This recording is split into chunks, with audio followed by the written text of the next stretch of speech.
କିଛି ଲୋକ ଯେତେବେଳେ ନେମ୍ ଆଣ୍ଡ ଫେମ୍ ହେଇଯାଏ ସେ ନିଜକୁ ଧରାକୁ ସର ମନେ କରନ୍ତି। ଆମେ ଯଦି ଉପରମୁହାଁ ହେବା ଗୋଟେ ଛୋଟ ଛୋଟ ଘଟଣାରେ ଆମେ ଯଦି ଟିକେ ନିଜକୁ ଟପ୍ ବୋଲି ଭାବିବା ତାହେଲେ ନିଶ୍ଚିତ ଭାବେ ଏଇଟା ପରବର୍ତ୍ତୀ ସମୟରେ ଏଇଟା ସାଧାରଣ ଭାବରେ ଲୋକ ବୁଝିପାରିବେ ଯେ ଇଏ ଟାଉଟରି କରୁଥିଲା କି ଚୋରି କରୁଥିଲା କି ଡକାୟତ କରୁଥିଲା କି କ'ଣ କରୁଥିଲା, ଯାହାଫଳରେ କି ଏଇ ପ୍ରକାର ଇଏରୁ ଅପଭ୍ରଂଶରୁ ମୁକ୍ତି ପାଇଁ ଏଇ ପ୍ରକାର ସବୁ ବାଟ ଖୋଜୁଥିଲା। ନାଇଁ ଏସବୁ ଜିନିଷ ଏଇଟା ହେଉଛି ତ କ'ଣ ଗୋଟେ ମାନେ ଅପରିପକ୍ୱ ମାନସିକତା।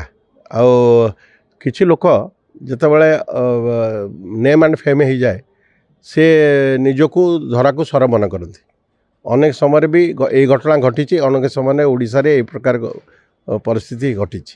ତେଣୁକରି ଆମେ ସବୁବେଳେ ଲୋକଙ୍କ ସହିତ ଯଦି ରହିବା ଆଉ ଲୋକ ଚରିତ୍ର ଭିତରେ ରହିବା ତାହେଲେ ନିଜକୁ ମାର୍ଜିତ ନିଜକୁ ସଂଯମତା କରି ଯଦି କାର୍ଯ୍ୟ କରିବା ତାହେଲେ ନିଶ୍ଚିତ ଭାବେ ଆମେ ସୋସାଇଟିରେ ଗୋଟେ ଭଲ ମାନେ ନିଜର ଖ୍ୟାତି ଆଉ ନିଜର ପରିସୀମାକୁ ଆମେ ମାପିପାରିବା।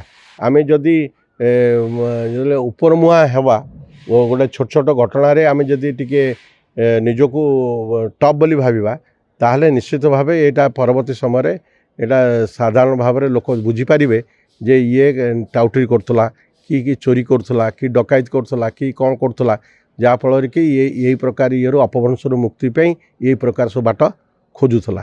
ଅନେକ ସମୟରେ ଅନେକ କଥା ଘଟୁଛି, ଅନେକ ସମୟରେ ଅନେକ ଲୋକ ବିଭିନ୍ନ ସମୟରେ ବିଭିନ୍ନ ପରିସୀମାରୁ ଦୂରେଇ ଯାଇ ନିଜର ଆତ୍ମବଡ଼ିମା ଦେଖାଉଛନ୍ତି କି କିଛି କହିବାନି। ଏଇ ତ ଆଜିକାଲି ସୋସିଆଲ ମିଡ଼ିଆର ଯୁଗ, ତେଣୁକରି ସମସ୍ତେ ଆତ୍ମବଡ଼ିମା କରିବାର କିଛି ଇଏ ନାହିଁ।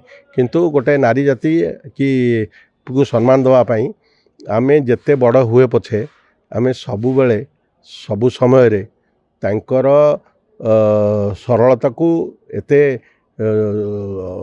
ମାପକାଠିଟାକୁ ଏତେ କମ୍ ଇଏରେ ନ ତୁଲେଇ ତାଙ୍କୁ ମହିଳାମାନଙ୍କୁ ସମ୍ମାନ ଦେବା, ମହିଳାମାନଙ୍କର ସମ୍ମାନରେ ଯେମିତି କିଛି ଆଞ୍ଚ ନ ଆସିବ ସେଥିପ୍ରତି ଯତ୍ନବାନ ହୋଇକି କାର୍ଯ୍ୟ କଲେ ଆମେ ନିଶ୍ଚିତ ଭାବେ ଆଗକୁ ବଢ଼ିବା।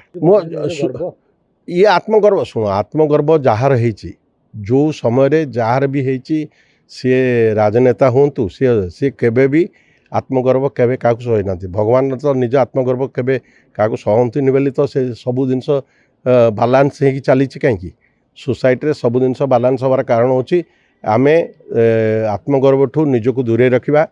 ନିଜେ ସରଳତା, ଆମେ ନିଜେ କ'ଣ ନିଜେ ପରିସୀମାଟାକୁ ଭାବିକି ଆମେ ସେଇ ସୀମା ଭିତରେ ଗଲେ ଆମର ଦେହରେ କୋଟାଟିଏ ଲାଗିବ ନାହିଁ।